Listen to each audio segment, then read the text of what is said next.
Well, it is time. It is time to get rid of you. You've been good, but there's something even better.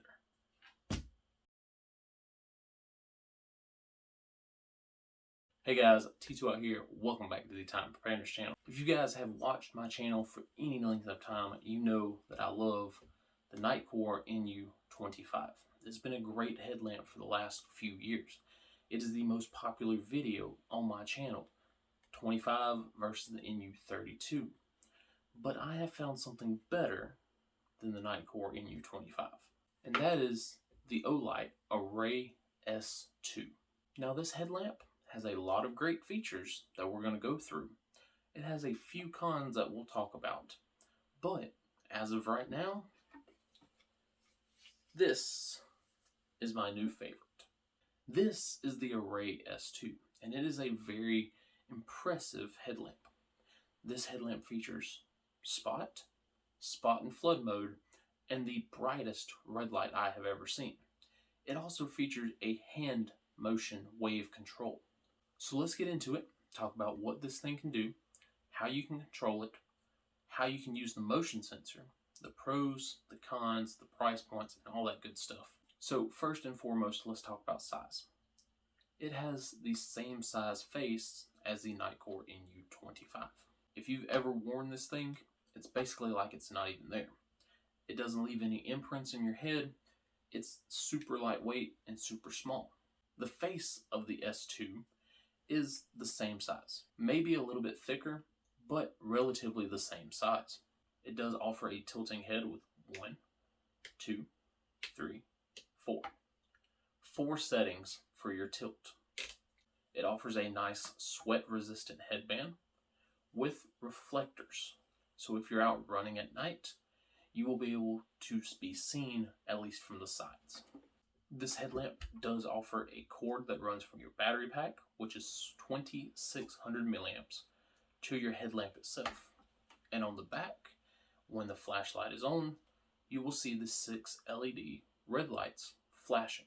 So if you're out for a run, at least people will be able to see you from the back.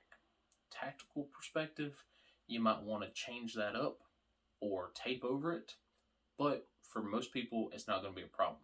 In total, this is a 1000 lumen headlamp. While it might be a little bit heavier than the Nightcore NU25 or the Nightcore NU32, the features make up for the weight. So let's start going through the features and show you how to control them and what they do. On the top of the headlamp, you will see the black button. The black button turns it on, turns it off, turns it on. You can go through the settings, you can turn it off, or you can lock it out. Your first setting that I'm going to talk about is the floodlight. Now, the floodlight has 3 subsettings: low, medium, and high. To change settings, you simply hold the button down. However, this is a bit fast-paced to figure out which setting you want. So, instead of holding the button down, you pick a setting. This is high, looks like. All you have to do is simply wave your hand in front of it, and it will go down. Now, this is a downward motion. If you wave up, it will go up. Medium, high. This does have a memory setting, which means it was on low spot when it went off. It's on low spot when it comes back on. Now, as far as your run times and your lumen settings, this is flood on low. It is 30 lumens and will run for 30 hours. Hold the button down. This is flood on medium. It is 250 lumens and will run for 6.5 hours. Hold it down. This is flood on high. It is 500 lumens and will run for 5 hours. Low, medium, high. To change settings, double tap. This is spot and flood on at the same time. Unfortunately, this headlamp does not offer spot by itself. It is flood and spot together, or red. That is it. You cannot get the spotlight by itself. Don't ask me why they did it. They just did. This is spot and flood on low. It is 100 lumens and will run for 13 hours. If you hold the button down, medium. On medium, it is 500 lumens and will run for 5 hours. And on high, it is 1,000 lumens and will run for 4 hours. Low, medium, high. There are many flashlight reviewers online, and from what I've seen, them doing the spot and flood together will reach a maximum of 3.5 hours. Don't ask me why Olight says 4 hours, I couldn't tell you.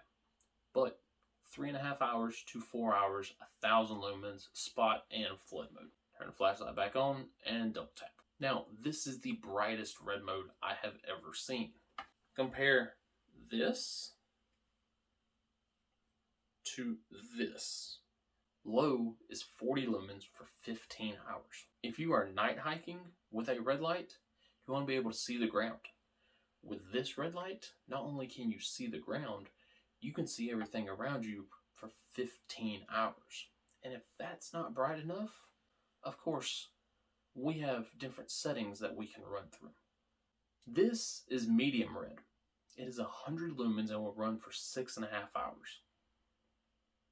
This is high red. It is 200 lumens of red light, and it will run for 5.5 hours. Low, medium, high. To change light modes, simply double tap.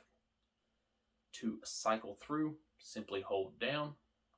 And to turn it off, press it one time. If you triple tap, it does feature an SOS. Now, like I said, this headlamp features motion sensor. Now, you can't use the motion sensor to turn it off and turn it on. You can use the motion sensor to go through different settings and to also get the brightest and the lowest. So, let me show you. This is spotlight on low. Take my hand, wave it up in front of the sensor. Spotlight medium, spotlight high. To turn it down, simply wave down.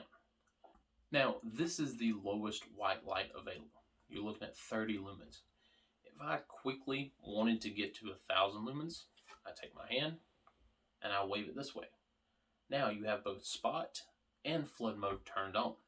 If I want it off, take my hand, wave it this way, and it goes back to whatever setting you previously had it on. So again, up and down to change the current light mode, side to side to brighten as bright as you can get. Yes, the front is still about the same size as the 25, but you do have a lot more weight back here with the 2600 mAh battery. Again, that battery is going to last you a long time. It is USB-C rechargeable. Me personally, I love USB-C because that's what my phone takes. So now I don't have to carry a USB-A and a USB-C when I go hiking. I carry one phone cord, it charges my phone, it charges my light, and it charges my headlamp. Now let's talk some cons about this headlamp. First and foremost is it's like 80 bucks, maybe 90 if you don't pick it up on sale. That's a lot of money to spend. It does offer some great features and it does offer some great modes, but again, 100 bucks. Another con, and I've tried to make it on camera, but I just can't do it, is the auto dimming feature. So with this headlamp on your head, if you are walking through or crawling through a space and the light reflects back onto it, it will automatically dim, which is great. It conserves power, it helps your night vision, it does a lot of things. But I was working under my house with this headlamp and it kept going from bright to low, bright to low, bright to low. It got pretty annoying. Now, I don't know how that will do in the woods if you're doing a night hike. As long as there's no branches coming in your face, it shouldn't be a problem. But just know that this thing will auto dim randomly if something gets in between you and the light. Another con is heat. Just by doing this intro where I was running through the settings, this thing did get a little warm. Now, with it being on your head, is it unbearable? No, but if it's already hot outside and you're wearing this thing, it is going to get a little bit warm to your scalp. So there is a burn hazard when using this headlamp. However, I think the pros far outweigh the cons. Again, the motion sensor, I didn't think I was going to like, but it's actually one of my favorite features. When I go out to walk the dog, I'll start out on low, he'll run off, and I can quickly either raise it up in that spot mode or swipe it over and get both flood and spot mode. So I can go from 30 lumens all the way to 1,000 lumens real quick. The red light is a huge pro. Red lights are awesome because they help preserve your night vision, they help you stay focused, they don't give away your position as easily. The red light on this headlamp absolutely blows the night cores out of the water. 30, 40 lumens compared to 9 to 13. Yeah, you're going to be able to see distances with the red light. I don't know how that affects you being seen, but the red light is freaking awesome. So again, it is a great headlamp, and it is my new favorite headlamp, and it is my upgrade to what I previously used to use. Now, I understand it is a pricey headlamp. So for next week's video, I am putting out a cheaper motion sensor headlamp. Not $100, not as many features, but if you're in the budget category, completely understand. So make sure you check out next week's video. Do you like the features of this S2? What would you like to see changed? Do you think a too bright red light is a good thing or a bad thing? Let me know down in the comment section. That's all I got. T2 out.